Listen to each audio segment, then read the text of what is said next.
కొట్టి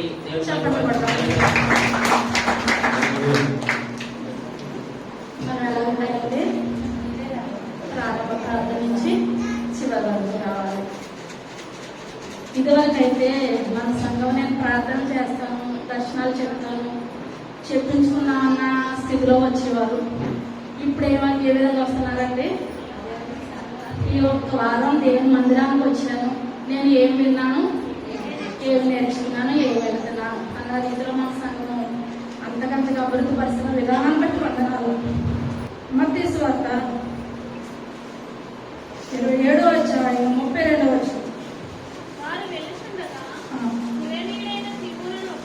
ఒకడు కనబడగా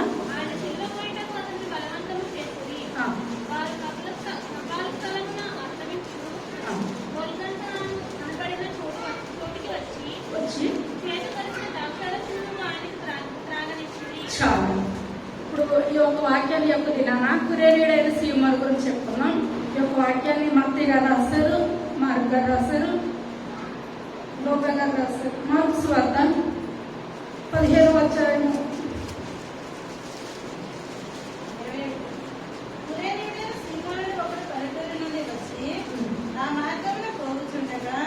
ఆయన సిలువను మోయుటకు అతనిని బలవంతం చేసేది. అతడు అలెగ్జాంద్రునకు రూపునకు తండ్రి వారి గొల్గొతా అనబడిన చోటునకు ఆయనను తీసుకుని వచ్చింది. చిన్న ప్రార్థన చేస్తుంది.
అయ్యా యొక్క దినాన నాయన కురేనీయుడైన సీమోను గురించి నాయన వాక్యం చెప్తుండగా నన్ను మరుగుపరచండి. మీ యొక్క పరిశుద్ధ ఆత్మశక్తితో చెప్పగలిగే శక్తిని నాకు దయచేయండి. అయ్యా వినగలిగే శక్తిని బిడ్డలందరికీ దయచేయండి. వాక్యానుసారమైన జీవితాలను అందరికీ దయచేయండి. త్వరగా రాబోచ్చు యేసయ్య నామములో వేడుకొంచున్నాము. చదువుకున్న వాటికి మళ్ళీ చదువుకున్నాం. వారు వెళ్ళుచుండగా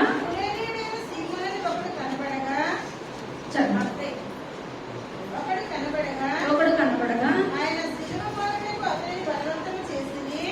వారి కపాల స్థలమును అడ్డమించి గొల్గొతా అనబడిన చోటికి వచ్చి చేదు కలిపిన ద్రాక్షారసమును ఆయనకు త్రాగనిచ్చిరి గాని ఆయన దానిని రుచి చూచి త్రాగనలేకపోయాను. చాలా మళ్ళీ లూకా గారు కూడా రాస్తారు. లూకా సువార్త 23వ అధ్యాయం 26వ వచనం. వారు తీసుకుని పోవచ్చుండగా పల్లెటూరు నుండి వచ్చుతున్న కురేనీయుడైన సీమోనును ఒకటి పట్టుకొని యేసు వెంట సిలువను మోయుటకు అతని మీద దాన్ని పెట్టిరి. గొప్ప జనసమూహమును చాలా. ఇప్పుడు ఇతను ఏ ఊరి నుంచి వస్తున్నాడండి? ఇంకోటి ఉంది, పల్లెటూరు నుంచి వస్తున్నాడు అనమాట. ఎలా వస్తున్నాడు? పల్లెటూరు. పల్లెటూరు అనగా సిటీ వాళ్ళకి ఎలా ఉంటదండి? లోకు అనమాట. ప్రతిదీ ఏంటంటే జనబస్ ఎక్కువ వచ్చేస్తారంటారు. కొన్ని సంవత్సరాలు సిటీలో ఉన్నారంటే పల్లెటూరు వాళ్ళు ఏమాత్రం కూడా లెక్క చేయరు. ఎందువల్లంటే వాళ్ళకి ఏది కూడా తెలియదు. మంచి చెప్పినా తెలియదు అంటారు. ఎందువల్లంటే ఇశ్రాయేలు ప్రజలు ఐగుప్తులో ఎన్ని సంవత్సరాలు ఉన్నారండి? 430 సంవత్సరాలు. 430 సంవత్సరాల నుండి ఆ యొక్క మోషే గారి ద్వారా వాళ్ళు ప్రయాణం చేసి ఎక్కడికో కానానికి వచ్చారు. వీళ్ళు వచ్చేటప్పుడు ఆ యొక్క ఐగుప్తులో దేవుడు ఎన్ని కార్యాలు చేశాడని మోషే గారి ద్వారా ఫరో దగ్గర 10 ఆశ్చర్య కార్యాలు చేశారు. 10 ఆశ్చర్య కార్యాలు చేసిన తర్వాత చివరి ఆశ్చర్య కార్యం ఏంటి? తొలిసూరు కుమారుడు, జ్యేష్ఠ కుమారుడు చనిపోతాడు. ఐగుప్తు వాళ్ళందరికీ చనిపోతాడు. ఇశ్రాయేల్ ప్రజలందరూ కూడా సజీవంగా ఉంటారు. ఆ యొక్క సజీవంగా ఉన్నప్పుడు ఆ యొక్క కార్యాన్ని బట్టి ఇశ్రాయేల్ ప్రజలు 40 సంవత్సరాలు ఎర్ర సముద్రం గుండా నడుచుకుంటూ వచ్చారు. నడుచుకుంటూ ఆయన వచ్చిన ఆ యొక్క స్థితిలో ఇప్పుడు వాళ్ళు వచ్చినప్పుడు దేవుడు ఏం ఆచరించమన్నాడండి? పస్కాని ఆచరించమన్నాడు. పస్కా అనగా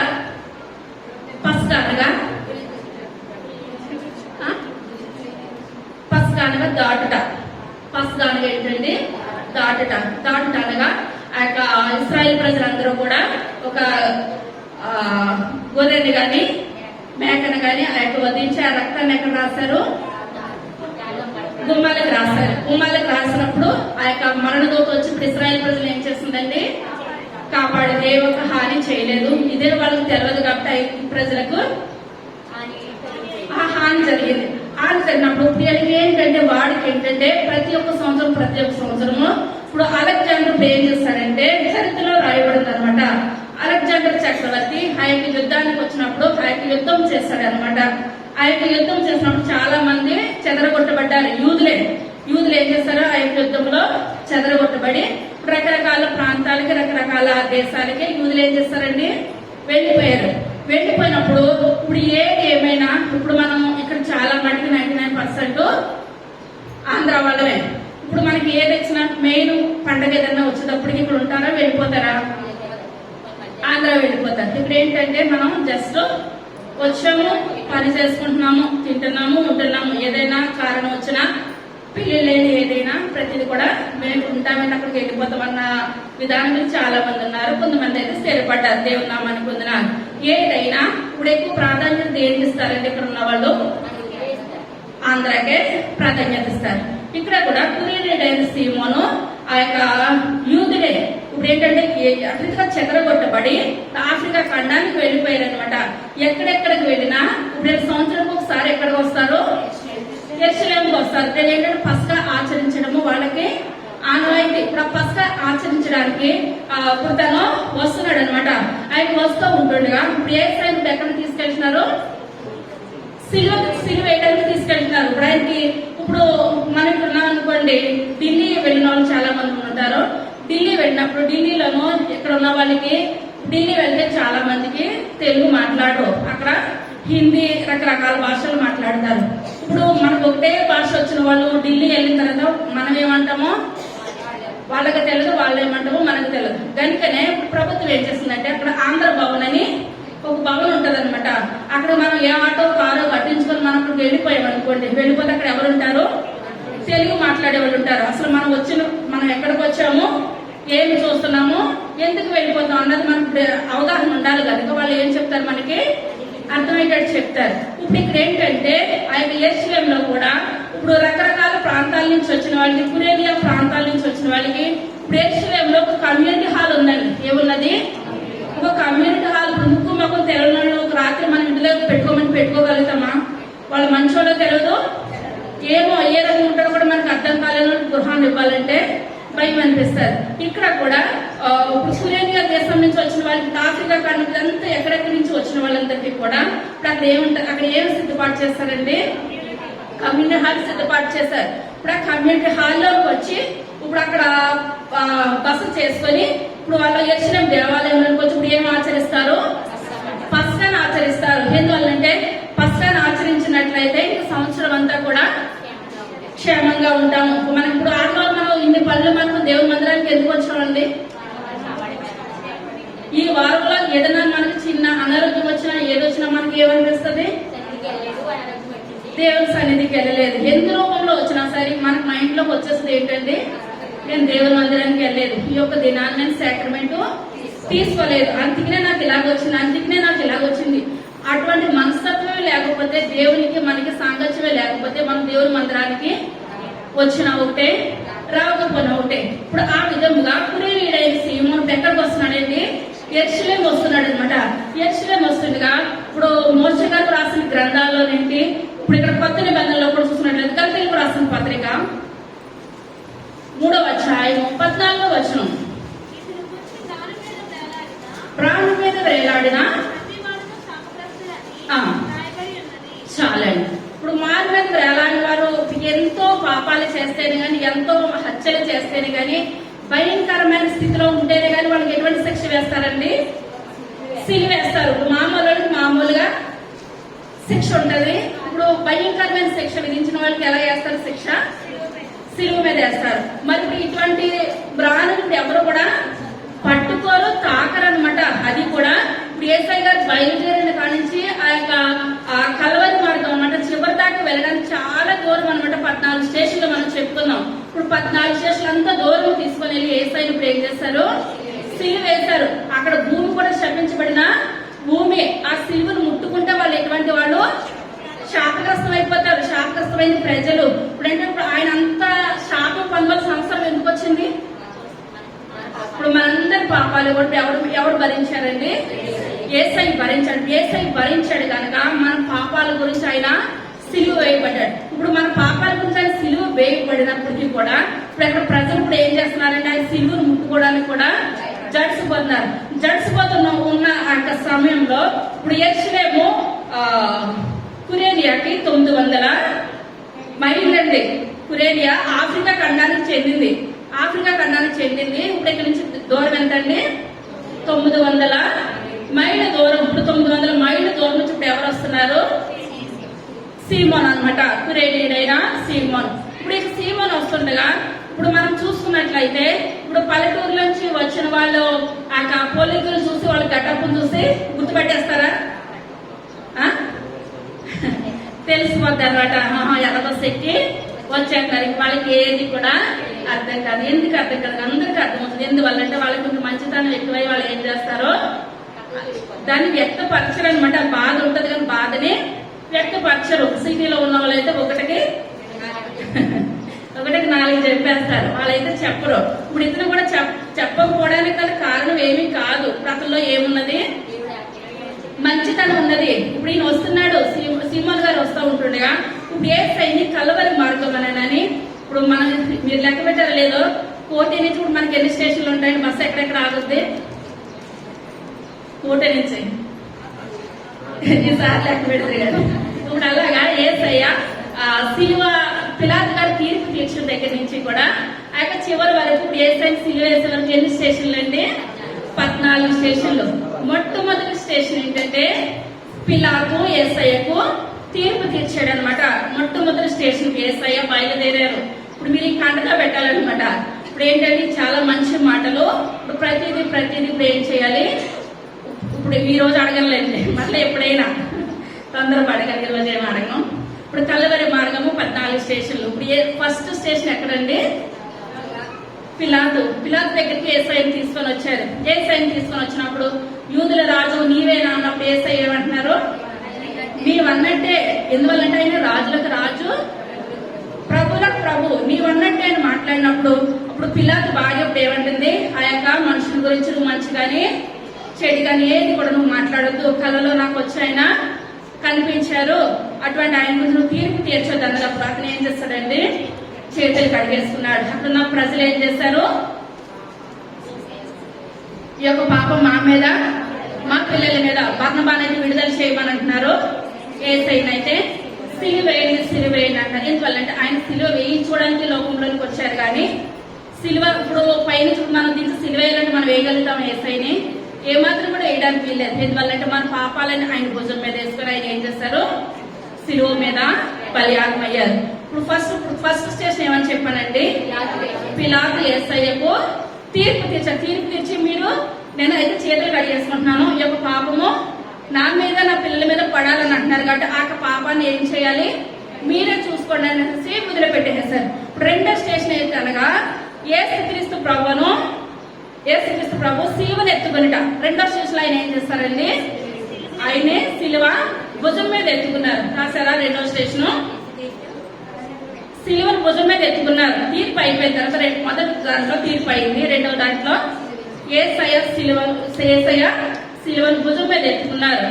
మూడవసారి ఏంటంటే మొదటిసారి యేసయ్య సిలువను మోస్తూ కింద పడిపోయారు. మూడో స్టేషన్ ఏంటంటే మూడో స్టేషన్కి వచ్చేటప్పటికి రెండో స్టేషన్ లో ఎత్తుకున్నారు.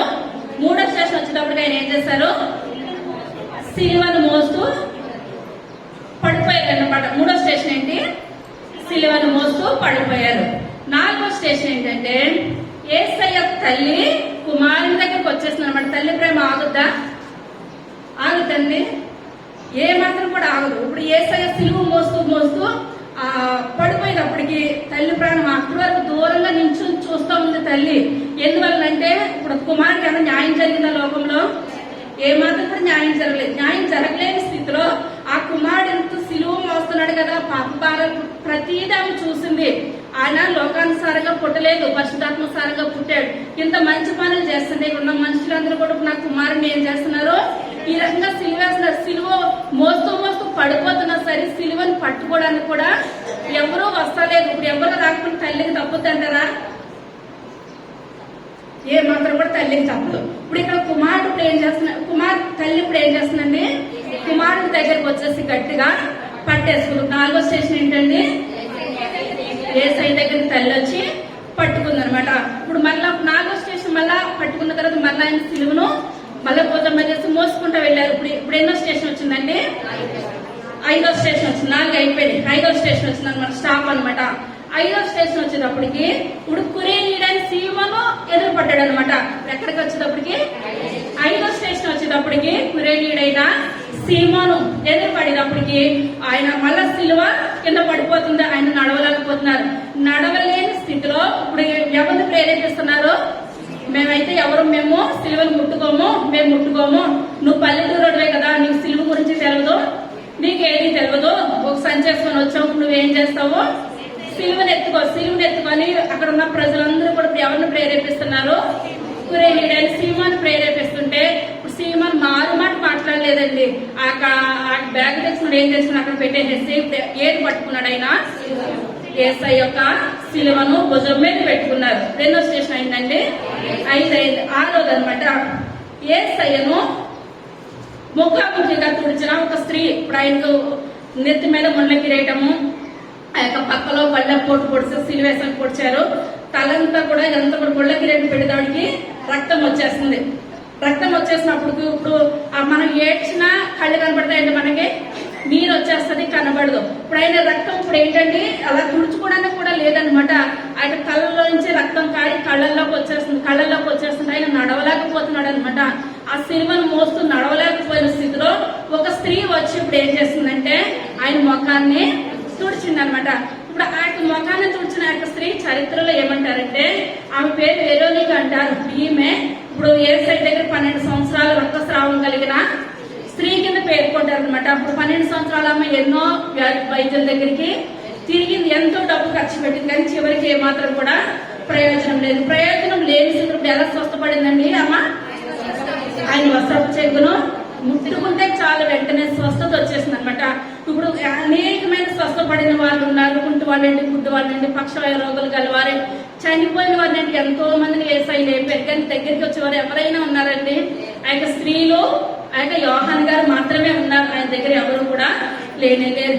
అటువంటి స్థితిలో ఆయన కింద పడిపోతున్న స్థితిలో, ఆయన నడవలేని స్థితిలో గబగబా ఒక బట్ట పట్టుకెళ్ళి ఎవరు పట్టుకెళ్లారు? ఒక స్త్రీ. చరిత్రలో ఈ పేరు ఏంటండి? వెరోనిక. ఏం పేరు? వెరోనిక. ఈమె ఎలా స్వస్థపడింది?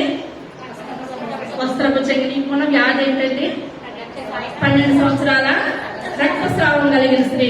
ఇప్పుడు తర్వాత 7వ స్టేషన్ ఏంటంటే యేసయ్య మళ్ళీ 2వసారిగా కింద పడిపోయారండి. 7వ స్టేషన్కి వచ్చేటప్పటికి ఇప్పుడు ఆయన ఏం చేశారు, మళ్ళా 2వసారి కింద పడిపోయారు. 2 సార్లు పడ్డారు కింద. మొదటిసారి ఎక్కడ పడ్డారు? ఎన్నో స్టేషన్ లో పడ్డారు? 3వ స్టేషన్ లో పడ్డారు. 2వసారి ఎక్కడ? 7వ స్టేషన్. తల్లి ఎన్నో స్టేషన్ కి వచ్చింది? 4వ స్టేషన్ కి వచ్చింది. వెరోనిక ఎన్నో స్టేషన్ కి వచ్చింది? 6వ స్టేషన్ కి వచ్చింది. 8వదిగా యేసయ్య యెరూషలేము కుమార్తెలతో మాట్లాడుతున్నారండి. ఇటువంటి భయంకరమైన స్థితిలో యేసయ్య ఎవరితో మాట్లాడుతున్నారు? యెరూషలేము కుమార్తెలతో. ఏమని మాట్లాడారు? నా కోసం ఏడవకండి, మీకోసం, మీ పిల్లల కోసం. ఎన్నో స్టేషన్ లో మాట్లాడారండి ఆయన, 8వ స్టేషన్ లో మాట్లాడారు. తర్వాత 9వ స్టేషన్ లో మళ్ళీ యేసయ్య 3వసారి ఆయన ఏం చేస్తారండి, మరలా కింద పడిపోయారు. ఎన్నో స్టేషన్ లో పడిపోయారు, 9వ స్టేషన్ లో మళ్ళీ యేసయ్య కింద పడిపోయారు. 10వ స్టేషన్ వచ్చేటప్పటికి యేసు క్రీస్తు యొక్క వస్త్రాన్ని తీసివేసేస్తారండి. 10వ స్టేషన్ వచ్చేటప్పటికి ఏం చేస్తారు, యేసయ్య యొక్క వస్త్రాన్ని తీసివేస్తారు. ఎన్ని స్టేషన్లు అయినాయి, 10 స్టేషన్లు అయింది. 11వ స్టేషన్ వచ్చేటప్పటికి యేసయ్య చేతుల్లోనూ కాళ్ళల్లోనూ ఏం చేస్తారు, మేకులు కొట్టేశారనమాట. ఎన్నో స్టేషన్ లో కొట్టారు, 11వ స్టేషన్ లో చేతుల్లోనూ కాళ్ళల్లోనూ మేకులు కొట్టేశారు.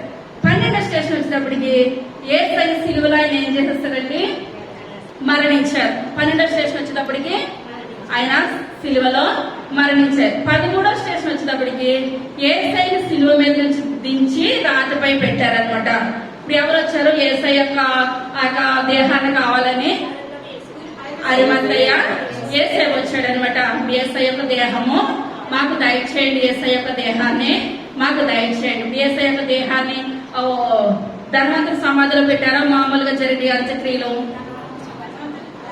ధనవంతుని యొక్క సమాధిలో. ఆయన పుట్టిక ఎలాగున్నది, పేదవానిగా పుట్టారు. ఆయన మరణం ఎలాగున్నదండి, ధనవంతుడిగా ఉన్నది. మనం పుట్టిక ఎలా పుట్టినా మనం మరణం ఎలా ఉండాలి, ఘనంగా ఉండాలి. 10 మంది చెప్పుకుంటేనే మనకి ఘనత. చీచి అంటే మన మరణానికి ఎక్కడా కూడా ఘనత ఎంత మాత్రము కూడా లేనే లేదు.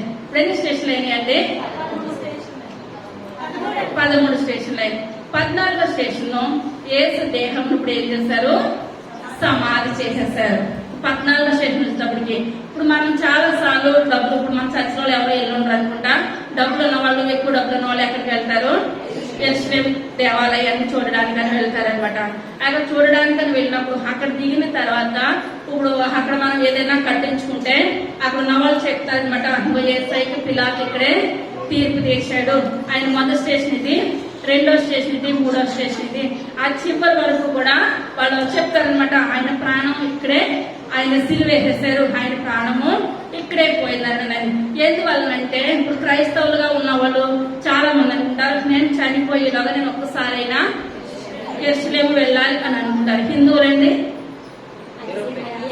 నేను ఒక్కసారైనా కాశీ వెళ్ళాలి అనుకుంటారు. ముస్లింలు మక్కా మసీదు, నేను ఒక్కసారైనా నా జీవితంలో అక్కడికి వెళ్తే నేను ఎక్కడికి వెళ్ళిపోతాను అనుకుంటారు, వాళ్ళు పరలోక రాజ్యము వెళ్ళిపోతారు అనుకుంటారు. కానీ మన బైబిల్ ఏంటంటే 2 అంచెలుగా కట్టుకున్న వాళ్ళు వెళ్ళొచ్చు, లేని వాళ్ళకి ఏంటంటే ఎక్కడైతే 2 ముగ్గురు కూడి నా నామాన్ని కీర్తింటారో అక్కడే యేసయ్య ఉంటాడు. మనం వెళ్ళని వాళ్ళు మనం ఏమీ చేయలేము, అప్పులు చేసుకొని కూడా వెళ్ళి అంత విధానం ఏమీ లేదు. కానీ మన నాయన నేను దిక్కుమాల స్థితిలో ఉన్నాను, నేను దిక్కుమాల దానికి ప్రభావం నాకు మీరే దిక్కని మనం ప్రార్థన చేసినట్లయితే దేవుడు అక్కడికి వెళ్ళినా మన ప్రార్థన ఆలకిస్తాడు. ఇంట్లో కూర్చొని మన ప్రార్థన ఆలకిస్తాడు. మందిరంలోకి వచ్చి ప్రార్థన చేస్తున్నాను, ఆయన నన్ను మీరు దర్శించండి అని చెప్పినప్పుడు ఆయన చంటి పిల్లలాగా మనల్ని ఏం చేస్తారండి, ఎత్తుకుంటారు, మనల్ని ఆదరిస్తారు, కృప చూపిస్తారు. ఈ లోకంలో ఎవరి ప్రేమ కూడా శాశ్వతం కాదు, దేవుని ప్రేమ మనకి శాశ్వతమైన ప్రేమ. అటువంటి ప్రేమ కొరకు మనం ఏం చేయాలండి, ప్రార్థన చేయాలి, పరుగు పెట్టాలి. మనం ఎక్కడెక్కడికో వెళ్ళడం కాదు, కానీ మన హృదయాన్ని సరిచేసుకొని నాయన నన్ను దీవించండి ప్రభా, నన్ను ఆశీర్వదించండి, మీ యొక్క సిలువ రక్తంలో నన్ను ఏం చేయండి, కడగండి ప్రభా అని మనం ఏం చేయాలి, ప్రార్థన చేయాలన్నమాట. మనం చూసుకున్నట్లయితే ఆ యొక్క మనం చాలా సార్లు చెప్పుకుంటాము ఎవరి గురించి, పరమగీతాలు. సోలమితి యొక్క రంగు ఏంటండి, నలుపు. కానీ ఆమె అంటుంది నేను నల్లని దానినైనాను సౌందర్యరాలను. ఇప్పుడు యేసయ్య యొక్క నీడ ఎప్పుడైతే పడిందో ఇప్పుడు ఎవరు చూస్తున్నారు, అప్పుడు నల్లపిల్లని ఎవరు చూస్తున్నారండి, సొలొమోను మహారాజు చూస్తున్నాడు. సొలొమోను చెప్తున్నాడు, సొలొమోను సాదృశ్యంగా దేవాతి దేవుడు. ఆ సోలమితి నల్లదైనను సౌందర్యవంతురాలు. ఆ సొలొమోను అంటుంది 10,000 మందిలో నేను నా ప్రియుడిని పోల్చుకుంటాను. మన దేవుడిని ఎలా పోల్చుకోవాలండి, 10,000 మంది కాదు, ఎన్ని వేల మంది ఉన్నా మన ప్రియుని మనము పోల్చుకోవాలంటే మనలో అంత ప్రార్థనా జీవితము మన జీవితంలోనూ మన బ్రతుకులోనూ ఉన్నట్లయితేనే యేసయ్య మనం ఏం చేయగలుగుతాము, పోల్చుకుంటాం. అదే పరమగీతాలకు రాసిన పత్రిక 6వ అధ్యాయం 10వ వచనం.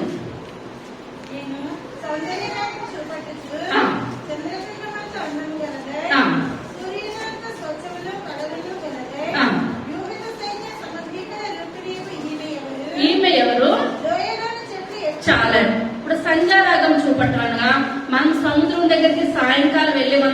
చూసినట్లయితే సూర్యుడు ఎలా ఉంటాడండి? ఎర్రగా ఉంటాడు అనమాట. ఇప్పుడు అటువంటి ఎర్ర దాంట్లో ఇప్పుడు సంధ్యారాగం చూపట్టచ్చు అనగా ఇప్పుడు మనం దేని సాదృశ్యంగా ఉండాలి? ఆ యొక్క రక్తంలో మనం ఏం చేయాలి? కడగబడాలి. సోలమిత్ అంత నలిపోయినప్పుడు ఎవరి రక్తంలో కడగబడింది? యేసయ్య యొక్క రక్తంలో కడగబడింది. ఎప్పుడైతే యేసయ్య యొక్క రక్తంలో సోలమిత్ కడగబడిందో ఇప్పుడు ఆమె సౌందర్యం ఎలా మారిపోయింది? అంతకంతకు ఉన్నతంగా మారిపోయింది. ఇప్పుడు మనం ఎవరిలో కడగబడాలండి? యేసయ్య రక్తంలో కడగబడాలి. ఇంతమంది స్త్రీలు యేసయ్య ఎస్సీలు వెనకాల వెళ్ళారు. ఇప్పుడు వేరే కన్నా స్త్రీ అసలు యేసయ్య వస్త్రం చెంగులు పట్టుకోవడం బ్రతికే విధానం ఉందంటారా? ఏ మాత్రం కూడా లేదు. కానీ ఇప్పుడు యేసయ్య ఆ యొక్క పడిపోతున్న స్థితిలో మొఖాన్ని కూడా ఆమె ఏం చేసింది? బట్టతోటి తుడిచింది అనమాట. తుడిచి ఆమె యొక్క ప్రేమను ఏం చేసింది? వ్యక్తపరుచుకుంది. ఇప్పుడు మనం కూడా మన దేవుని సన్నిధిలో ఏంటంటే ఆ యొక్క శిలువ ధ్యాన ప్రార్థనలు పెట్టుకుంటున్నాం. 40 రోజులు ఇంకా 2 వారాలు మాత్రమే మన జీవితంలో మన బ్రతుకుల్లో ఉన్నాయి. వచ్చి ఈ సంవత్సరానికి దేవుని కృప మనకు ఆశ ఉంటే మరలా మనం దేవుని సన్నిధిలో మనం జీవించడానికి ఉంటుంది. లేకపోతే ఏమాత్రం కూడా లేదు. ఈ యొక్క దినాన్ని ఉన్న వాళ్ళు రేపు ఉండడానికి ఏమాత్రం కూడా వీలు లేదు. ఇదే అనుకూల సమయము, ఇదే రక్షణ దినము. ఆ యొక్క రక్షణ దినమందు మనం ఏం చేయాలి? దేవుణ్ణి స్తుతించాలి, ఆరాధించాలి. అపొస్తలుల కార్యాలు 8వ అధ్యాయం 26వ వచనం.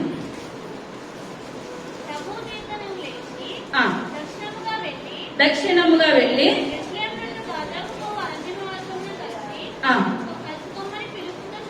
పిలుపుతో చెప్పగా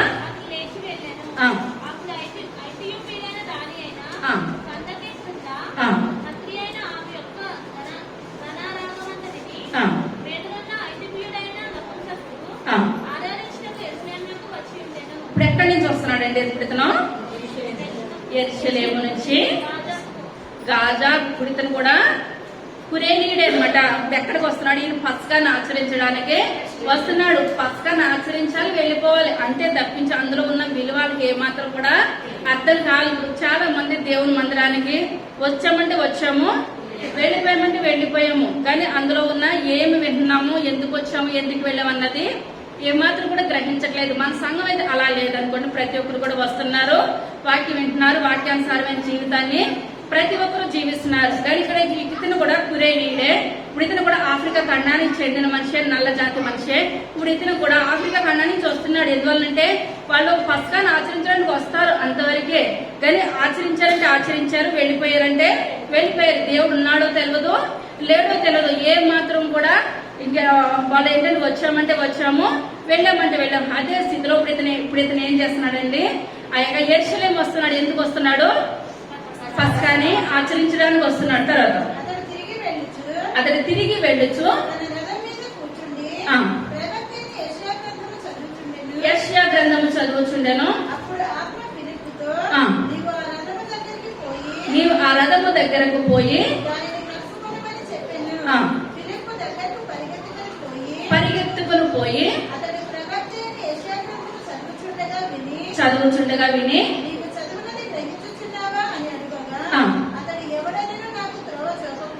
త్రోవ చూపకుంటే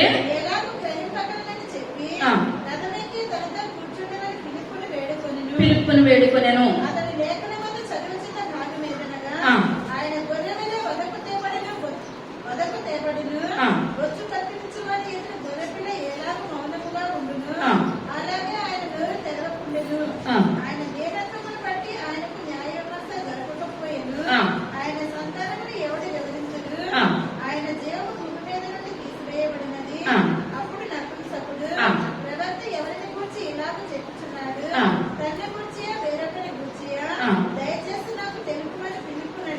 చాలండి. ఇప్పుడు మనము లేని దినాలు రోజు ఏం వాక్యం చెప్పుకుంటున్నాం అండి?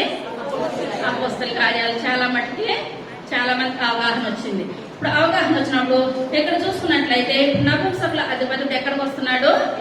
యెరూషలేముకి వస్తున్నాడు. పస్కాను ఆచరించడానికి వస్తున్నాడు. ఆచరించడానికి వస్తున్న సమయంలో ఈయన చేతిలో ఏమున్నది? యెషయా గ్రంథం వచ్చింది. ఇప్పుడు యెషయా గ్రంథం వచ్చి యెషయా గ్రంథాన్ని ఇప్పుడు ఈయన చదువుతున్నాడు కానీ ఏమాత్రం కూడా అర్థం కావట్లేదు. మనము కూడా కొంచెం ఏదో చిన్న చిన్న చదువులు 5-6 తరగతులు చదివే వాళ్ళకి పాత నిబంధన గ్రంథం ఒత్తులు ఎక్కువ ఉంటాయని టపా టపా తిప్పేస్తారు. మరలా చూసుకున్నట్లయితే ఇక్కడ వంశాలు వచ్చేటప్పటికి అమ్మో వాళ్ళకన్నారు వీళ్ళకన్నారు, కానీ మన సంఘం వాళ్ళకన్నారు. వంశాలు కూడా కంఠస్థంగా చెప్పేస్తున్నారు దేవుని నామానికి వందనాలు. ఎందువల్లంటే మన హృదయంలో ఏమున్నది?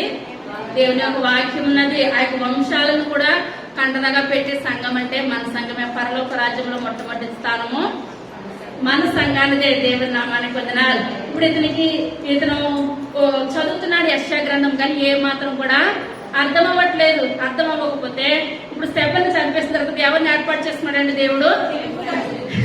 ఫిలిప్ గారిని ఏర్పాటు చేస్తున్నాడు. ఫిలిప్ గారికి అక్కడ దేవుడు మాట్లాడుతున్నాడు, ఇలాగా ఒక మనిషి వస్తున్నాడు కురేనియా దగ్గర నుంచి, అతను మంత్రి దగ్గర పని చేస్తున్నాడు, అతని దగ్గరికి వెళ్ళి నువ్వు ఇప్పుడు ఏం చేస్తావు?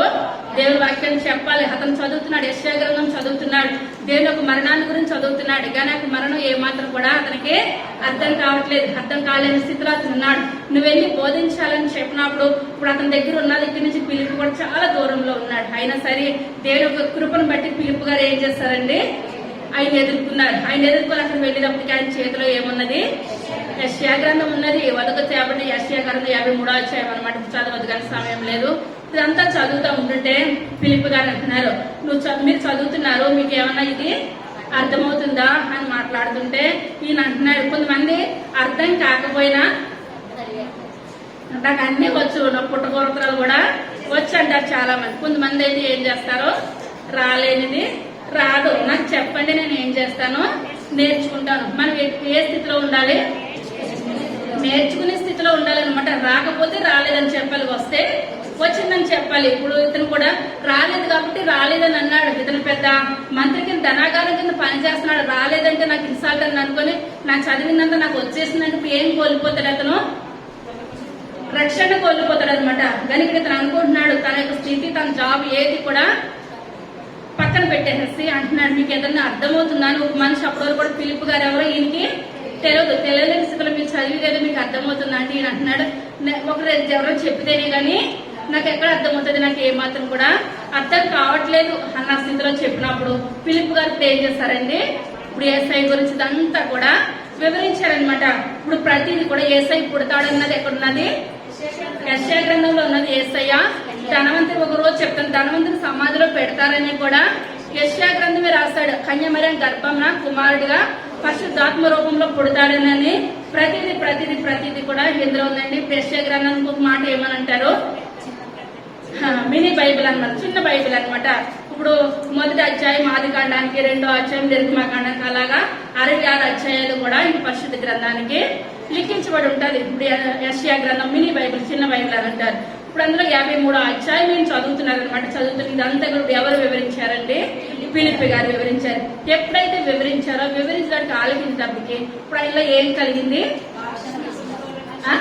రక్షణ తీసుకోవాలి. అయ్యో నేను ఇంతకాలం కూడా ఈయన ఎన్ని సంవత్సరాల నుంచో ఆయన పసుగా అంటే ఏదో ఒక బలి చేయాలి, ఆ రక్తాన్ని చిందించేయాలి, మళ్ళీ సంవత్సరం వరకు కూడా నేను మామూలుగా సేఫ్ గా ఉండిపోతాను, అంతవరకే. వస్తున్నాడు వెళ్తున్నాడు, అంతవరకు. అంతకు మించి వేరేది ఏది కూడా లేదు. ఇప్పుడు అనుకున్నారు, అయ్యా నేను అదే మీరు కానీ దేవుడు నా దగ్గరికి మిమ్మల్ని తీసుకొని రాకపోతే మళ్ళీ నేను వచ్చిన దారిని మళ్ళా యథావిధిగా వెళ్ళిపోతుంది. అలా ఎన్ని సంవత్సరాల నుంచి నేను వస్తున్నానో వెళ్ళిపోతున్నాను, కానీ ఇప్పుడు నాకు అలా కాదు. యేసయ్య గురించి తెలుసుకున్నప్పుడు నేను ఏం చేయాలి?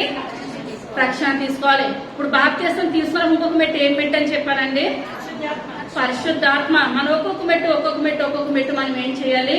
పైకి ఎక్కాలి తప్పించి. దావీదు అంటున్నాడు, యేసయ్యా నన్ను ఎక్కలేనంత ఉన్నతమైన శిఖరాలకి నన్ను ఎక్కించండి ప్రభా. మనం ఏం చేయాలి? అంతకంతకు ఒక్కొక్కటి ఎక్కాలి, కానీ మనం దిగజారే స్థితి ఏమాత్రం కూడా ఉండదు. మనం ఎక్కలేనంత కృపను దేవుడు మనకు దయ చూపిన ఆయన చెయ్య మనకి ఏం చేస్తాడండి? చూపిస్తాడు. ఆయన చెయ్యి మనం పట్టుకొని మనల్ని పైకి ఎక్కించడానికి మన దేవుడు సిద్ధంగా ఉన్నాడు. తర్వాత నోరు తెరిచి ప్రకటించెను. త్రోవలో వెళ్ళుచుండగా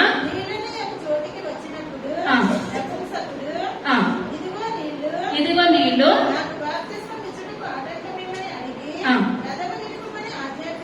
ఆజ్ఞాపించెను. ఫిలిప్పు చెప్పెను.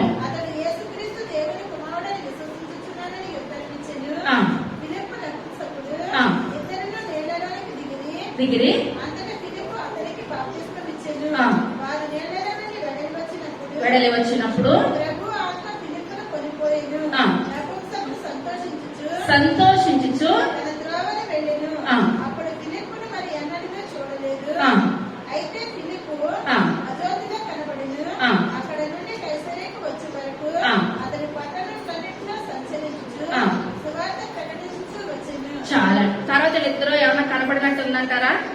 ఏమాత్రం కూడా కనబడలేదు. ఆ యొక్క నిమిషంలో దేవుడు చెప్పాడు, దేవుడు చెప్పినట్లు చేశారు. పిలుపు గారు వెళ్ళారు. పిలుపు గారు వెళ్ళి ఇప్పుడు ఎవరిని కలుసుకున్నారండి? నపుంసకుని కలుసుకున్నాడు. నపుంసకుని కలుసుకుని దేవుని గురించి చెప్పినప్పుడు ఆయన బాప్తిస్మం మనకు బాప్తిస్మం ఇచ్చారు. కానీ ఇన్ని సంవత్సరాలు కూడా ఆయన జీవితం అంతా కూడా ఎలా గడిచిపోయింది? వ్యర్థంగా గడిచిపోయింది. వచ్చామంటే వచ్చాము, వెళ్ళామంటే వెళ్ళాము. మన జీవితాలు మన బ్రతుకులు కూడా ఆ విధంగా వ్యర్థంగా గడుపుకోవడానికి ఏమాత్రం కూడా వీలు లేదు. అలాగ అనుకుంటే యేసయ్య ఈ లోకంలోకి రావడం ఎందుకు? ఆయన శిలువ మరణం మనందరి గురించి కూడా, మన పాపాలన్నీ కూడా ఆయన భుజం మీద వేసుకుంటాం ఎందుకు? ఆయన నడవలేని స్థితిలో నడవడం ఎందుకు? ఆయన పడిపోవడం ఇదంతా ఏమన్నా ఉందంటారా?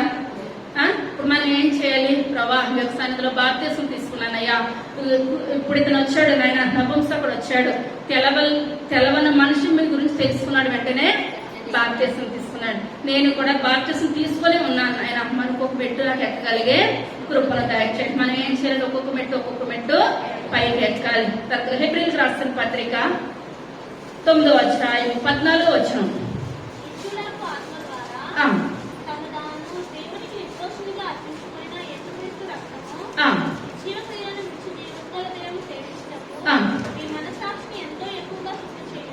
చాలా. ఇప్పుడు మనం దేవుల్లో నిలబడాలంటే ఇప్పుడు మన మనసాక్షి ఎలా పనిచేయాలి? ప్రతిదీ మనం పరిశుద్ధంగా ఉన్నట్లయితేనే మనం దేవుని కొరకు పరిశుద్ధంగా జీవించడానికి అవుతుంది. ఇప్పుడు దేవుల్లో ఉన్నాము, ఏదైనా ఇది మంచి ఇది చెడు మన మనసాక్షి మనం చెప్పుద్దంటారండి. చెప్తుంది ప్రతిదీ కూడా. నాయన మీ యొక్క సన్నిధిలో ఉన్నాను. ఇప్పుడు రకరకాల భోజనాలు పెట్టొచ్చు ఆ యొక్క విగ్రహాల దగ్గర. మనం దేవుని సన్నిధిలో ఉన్న వాళ్ళం మనం తినగలుగుతామా? ఒక పూట పుట్టు కొరకు చేస్తత్వాన్ని అమ్మేసుకున్నాడు యేషావు. ప్రయోజనం ఎంత మాత్రం కూడా లేనే లేదు. మనం ఎవరి రక్తంలో కడగబడ్డామో? యేసయ్య యొక్క రక్తంలో కడగబడ్డాం.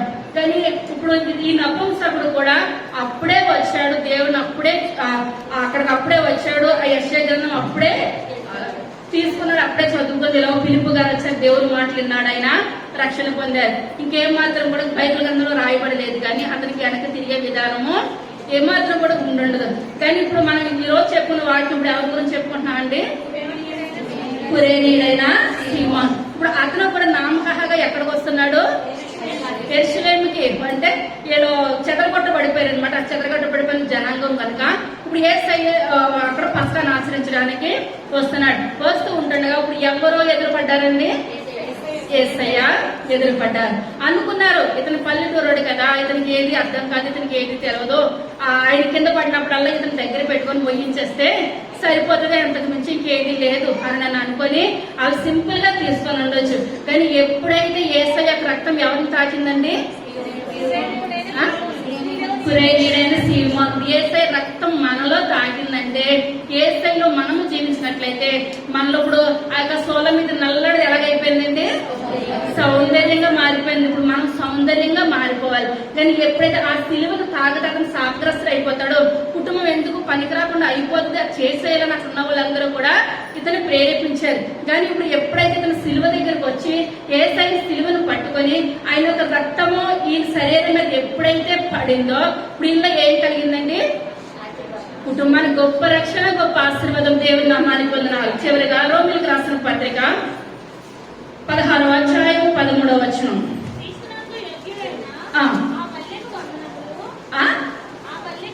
ఆ తల్లికి వందనములు,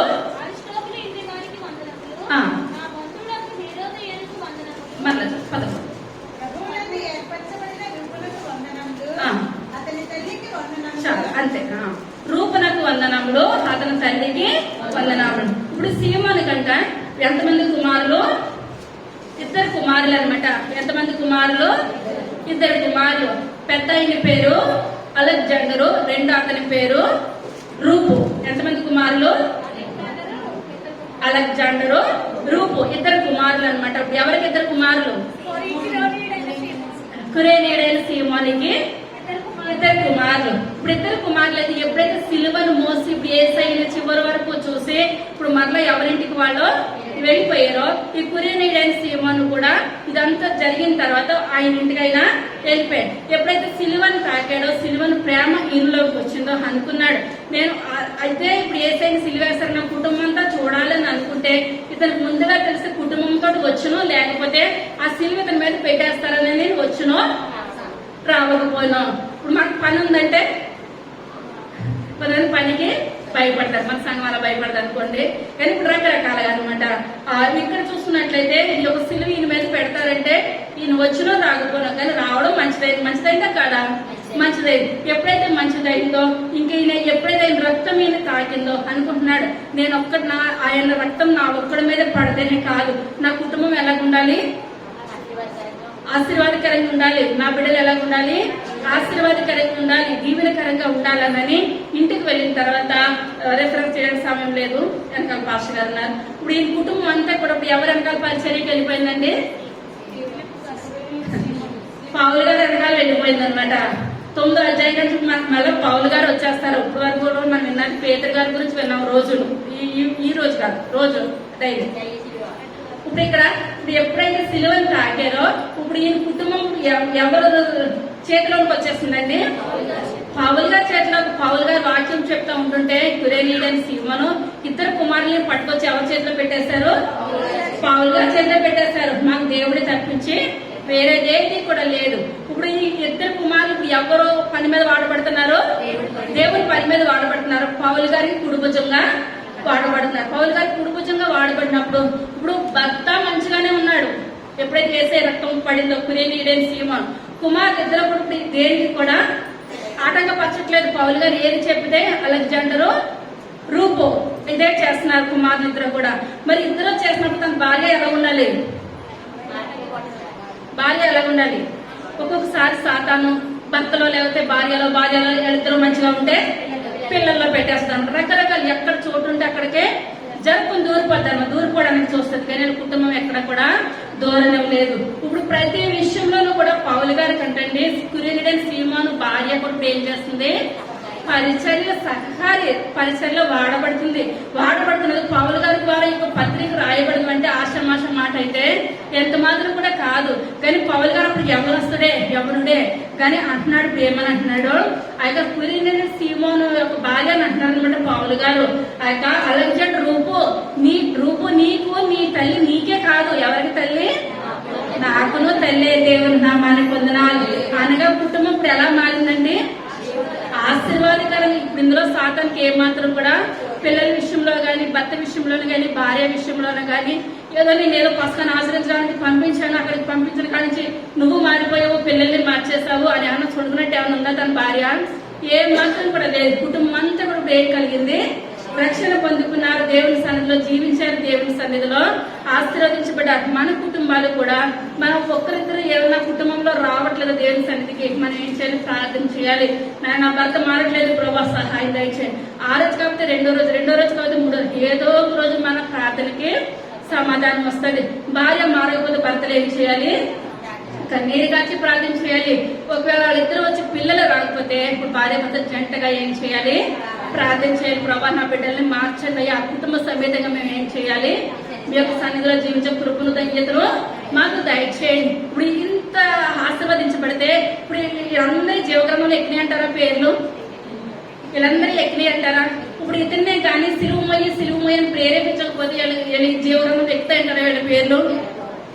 ఏ మాత్రం కూడా ఎక్కువ. కీడనకాల మనకి ఏం కలుగుతుందండి? గొప్ప మేలు దాచిపడి ఉంటుంది. అక్కడ ఉన్న వాళ్ళందరూ అనుకున్నారు అతన్ని పల్లెటూరు నుంచి వచ్చాడు కదా, పల్లెటూరు నుండి సిలువ మొయ్యించేస్తే అయిపోతుంది. ఆ శాపాలు ఎందువల్లంటే పాత్ర మీద గ్రంథంలో ఇప్పుడు ఏమనుంది? బ్రాండ్ మీద వేలాడబడిన వాడు శాపగ్రస్తుడు. గలతీల్లో 10 మందిలో అలాగే ఉంది. ద్వితీయోపదేశకాండం పాత మందులు కూడా వ్రాయబడి ఉన్నది. కానీ శాపాలన్నీ వాళ్ళ మీదకి వచ్చేస్తాయి. అక్కడ ఉన్న మనుషులందరూ ప్రేరేపించారు. కానీ శాపాలు వచ్చినాయా? దీవెనలు వచ్చినాయా? దీవెన వచ్చింది, ఆశీర్వాదం వచ్చింది. ఇప్పుడు విన్న వాక్యం మన కుటుంబంలో మన జీవితాల్లో నెరవేర్చబడాలనంటే మనం ఏం చేయాలి? ప్రభా ఎందుకు పల్లెటూరని నిందించారు నాయన, అతను వెళ్ళి ఎప్పుడైతే సిలువ పట్టుకున్నాడో కుటుంబానికి గొప్ప దీవెన వచ్చిందయ్యా, గొప్ప ఆశీర్వాదం వచ్చింది. నా కుటుంబం కూడా కురేనీయుడైన సీమోను వల్ల ఎలా ఉండాలి?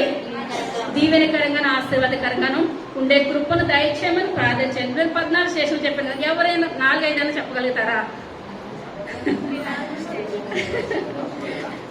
4-5 చెప్పగలుగుతారా? ముందు చెప్పేస్తే ఎన్నో చదువుతానే ఉంటారు ఇంకా. నిలబడి చెప్పండి ఎన్ని వస్తాయండి. తప్పకుండా నేను చెప్తాను ఎన్ని వస్తాయండి. వచ్చే వారం కోటి నుంచి మన ఇంటి వరకు చెప్తారు కానీ చెప్పాలి దేవుని సరే ఎన్ని వస్తాయండి.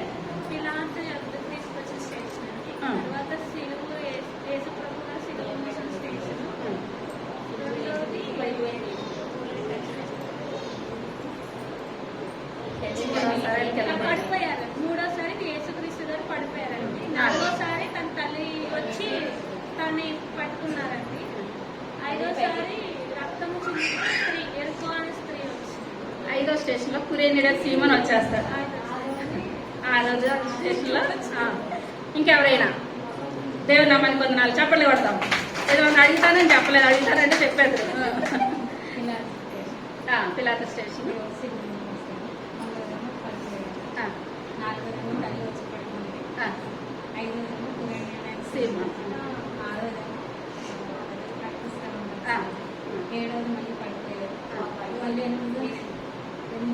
టెన్షన్ పడక నెంబరంగా 9వ పొర పడిపోయాడు. 10వది అంగీలాంటి 11వ దాంట్లో మేకలు తిప్పట్టారు. 13వది అది సిలువ మీద చేశారు. 14 సంవత్సరం చెప్పండి పడతాం. ఇంకెవరైనా చెప్పగలుగుతారా? దుర్గారులు ఇస్తున్నారు. ఇంకెవరైనా చెప్పగలుగుతారా? తప్పులు వచ్చినా పర్లేదు, 4-5 చెప్పండి. వరలక్ష్మి గారు ఫస్ట్ పిలాత్ ఇచ్చిందండి. 2వదేమో సిలువ ఎత్తుకున్నారు, 3వదేమో కింద పడిపోయారు. 4వదేమో తల్లి వచ్చింది. 5ఏమో సీమోన్ సిలువ ఎత్తుకున్నారు. 6ఏమో స్త్రీ వచ్చి మొగ్గుకి వచ్చింది.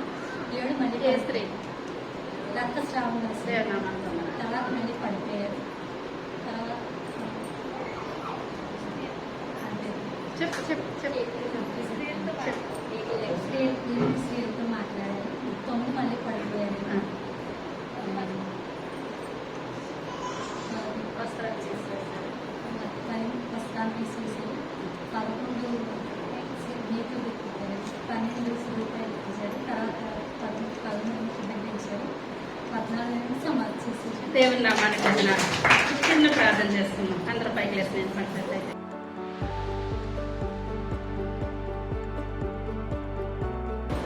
వచ్చే ఆదివారం దేవాదివారం అండి. ఆదివారం పై వచ్చే ఆదివారం చేసేస్తాను. సర్వశక్తి కలిగిన తండ్రి, కృప కలిగిన తండ్రి, దయ కలిగిన ఆయన, మీ యొక్క దయ కలిగిన శ్రేష్టమైన నామాన్ని బట్టి ప్రభా లెక్కలేని వందనాలు స్తోత్రాలు చెల్లించుకుంటున్నాను తండ్రి. అయ్యా యొక్క దినాన్ని ఆయన కురేనేడని సీమోన్ గురించి ప్రభా మీరు మాట్లాడే విధానాన్ని బట్టి మీకు వందనాలు చెల్లించుకుంటున్నాను తండ్రి. పల్లెటూరు నుంచి వచ్చిన వ్యక్తి అయిన ప్రభా నాయన వాళ్ళందరూ హెల్ప్ చేశారు కదా, కుటుంబం అంతే రక్షణ పొందిన నాయన. అయ్యా పావులు గారు నాయన, అయ్యా నాయన వాక్యంలో రాయటువంటి మాటలు కాదు ప్రభా. అయ్యా అలెగ్జాండర్ రూపునకు నాకు వందనాలు. మీ తల్లి నాకును తల్లే బాబు. కుటుంబంతో మార్పు చెందిన విధానం బట్టి మీకు వందనాలు చెల్లించుకుంటున్నాను తండ్రి. అయ్యా నాయన బాబు శూలం మీద నాయన నేను నల్లగా నేను సౌందర్యవంతురాలను మీరు మాట్లాడుతున్నాను. మీ యొక్క రక్తం ఎప్పుడైతే మాలోకి వచ్చిందో ప్రభా నాయన మాలో సౌందర్యం వస్తుంది నాయన. అయ్యా మీ యొక్క సన్నిధిలో దీవెన, మీ యొక్క సన్నిధిలో ఆశీర్వాదకరము ప్రభా. అయ్యా నాయన మీ శిలువ ధ్యానాల ప్రార్థనలో మేము ఉన్నాము నాయన. అందరిని బట్టి మీకు వందనాలు తండ్రి. అయ్యా ఇంకా 2 వారాలు మాత్రమే మా ముందు మిగిలి ఉన్నాయి నాయన. అయ్యా పరుగు పందంలో మేమందరం పరిగెట్టే గొప్ప భాగ్యాన్ని దయచేయండి నాయన. దీవెనకరమైన జీవితాన్ని దయచేయండి నాయన. ఆశీర్వాదకరమైన జీవితాన్ని దయచేయండి నాయన. అయ్యా విని విడిచిపెట్టే వారంగా కాకుండా ప్రభా వాక్యానుసారమైన జీవితాలు అందరికీ దయచేయమని త్వరగా రాబోచిన యేసయ్య నామమున వేడుకొంచున్నాము తండ్రి. ఆమేన్. హల్లెలూయా.